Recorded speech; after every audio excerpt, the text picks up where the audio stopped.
மாண்புமிகு பேரவைத் தலைவர் அவர்களே, இன்றைக்கு தொழில்துறை மானியம் நடைபெற்றுக் கொண்டிருக்கிறது. நாட்டில் படித்துவிட்டு இளைஞர்கள், லட்சக்கணக்கான இளைஞர்கள் வேலைவாய்ப்பு இல்லாமல் இருக்கிறார்கள். அரசாங்கத்திலே அவர்களுக்கு வேலைவாய்ப்பு இல்லை, வேலைவாய்ப்பு எடுக்கப்படுவதில்லை.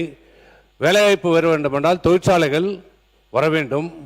அந்த தொழிற்சாலைகள் வர வேண்டுமென்றால் தமிழ்நாட்டினுடைய கட்டமைப்புகள், உள்கட்டமைப்பு, சாலைகள் மற்ற அனைத்து ஏர்போர்ட், இப்படிப்பட்ட அனைத்து வசதிகளும் வர வேண்டும்.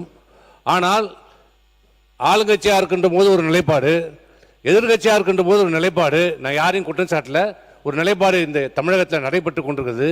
கடந்த ஒரு 10 ஆண்டு காலமாக தமிழகத்தில் எந்த விதமான மிகப்பெரிய தொழிற்சாலைகள் வராததற்கு காரணம் இதே எங்களுடைய அம்மாவுடைய ஆட்சி. எடப்பாடியாக இருக்கிற போது சென்னை டு சேலம் 8 வழிச்சாலை 10,000 கோடியிலே மத்திய அரசாங்கம் அறிவித்தது.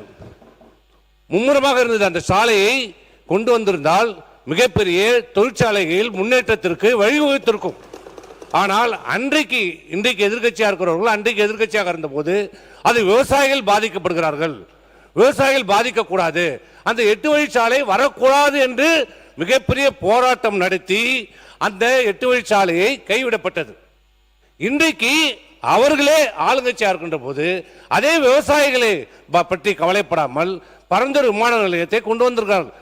ஆயுர்வேதம் ஒரு பொக்கிஷம், நம் ஆயுள் நீட்டிக்கும் அற்புதம். டாக்டர் ஸ்ரீவர்மாஸ்